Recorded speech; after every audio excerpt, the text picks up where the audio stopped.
नमस्कार, मैं हूँ प्रदीप कुमार और आप देख रहे हैं अपना रोहतास। इस वक्त मैं दारा नगर सरकार भवन में हूँ और यहाँ पे सर्वे को लेकर ग्राम सभा का आयोजन किया गया था और ग्राम सभा का आयोजन का मुख्य उद्देश्य यह था कि जो 2000 सर्वे 2019 की नियमावली है और जो 2024 में नियमावली में बदलाव हुई है उसको लेकर यहाँ तक अपडेट कराया गया।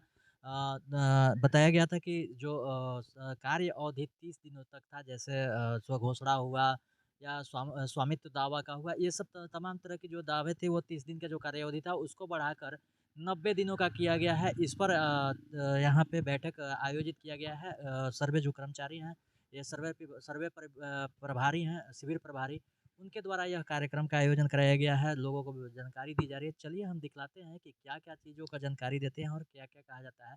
एक चीज़ और कि जब हम यहाँ पे आए तो हमें मालूम चला कि जो लोग स्वघोषणा पत्र भर चुके हैं उनके लिए भी खास खबर है कि स्वघोषणा पत्र भरने के बावजूद भी उनको जो स्वघोषणा के बाद पावती रसीद मिला है या केवाला का जो जिसको संलग्न किए हैं उसका कॉपी भी यहाँ जमा कराना आवश्यक है, ताकि सत्यापन का काम भी तेजी से चल रहा है। और जैसा कि बताया जा रहा है कि 31 मार्च तक जो स्वघोषणा पत्र भरने की बात थी वो 31 मार्च तक लास्ट डेट रखा गया है। और एक चीज़ मैं आपसे आग्रह करना चाहूँगा कि लोगों में अफ़वाह फैला हुआ है कि सर्वे का काम बंद हो चुका है, लेकिन सर्वे का काम मैं दिखाऊँगा कि सर्वे का काम जो है वो तेज़ी से चल रहा है।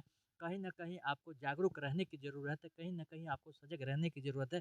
अपने कागज़ातों के साथ सर्वे तक आप सर्वे कार्यालय तक पहुँचे और जो भी वहाँ के कर्मी हैं या फिर जिस तरह की जो भी चल रहा है जिस समय, उस समय अपना अपडेट करते रहें ताकि आपको कोई मिसगाइड ना कर सके और अपने ज़मीन से आप वंचित न रह सकें। चलिए हम दिखलाते हैं जो सर्वे में ग्राम सभा हो रही है सर्वे कार्यालय में, उसको दिखलाते हैं और जानते हैं अधिकारियों से कि क्या-क्या नियमावली में चेंजिंग हुई है और किस तरह की बातें हो रही हैं। मतलब भ्रांति बोल सकते हैं इसको। लोगों के बीच में भ्रांति आ गया है कि ऐसा कुछ नहीं है, सर्वे रुका नहीं है, चल रहा है। समय समय सीमा को कुछ प्रक्रिया के लिए बढ़ाया गया है। रैयतों को दिक्कत आ रही थी कागजात को लेकर के, लोग पैनिक हो रहे थे, ठीक है, इसीलिए इस समय सीमा को बढ़ाया गया है। और खास करके समय सीमा बढ़ाने के लिए ही प्रक्रिया वाइज नियमावली में संशोधन किया गया है, आप लोगों को सहूलियत के लिए ही। और ये आप लोगों से गुजारिश है कि आप लोग सर्वे प्रक्रिया के दौरान चरणबद्ध तरीके से जैसे जैसे आप लोगों का सहयोग हम लोगों को चाहिए वो करना पड़ेगा। और देश के नागरिक, राज्य के नागरिक होने के नाते ये आपका जिम्मेदारी भी बनता है ना, अपने लिए भी और राज्य के लिए भी सरकारी तंत्र का सहयोग करने के लिए आपका जिम्मेदारी बनता है।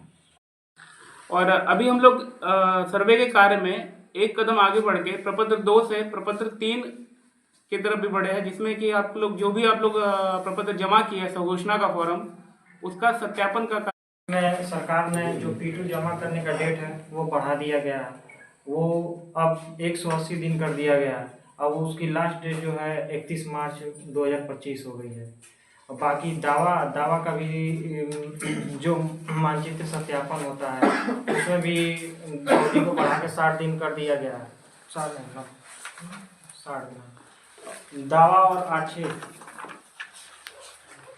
पहले मानचित्र सत्यापन का जो अवधि होती थी 1 महीने होती थी, मतलब 30 दिन यहाँ होता था। अब उसको 90 दिन कर दिया, 3 महीने कर दिया गया, एक्सटेंड कर दिया गया।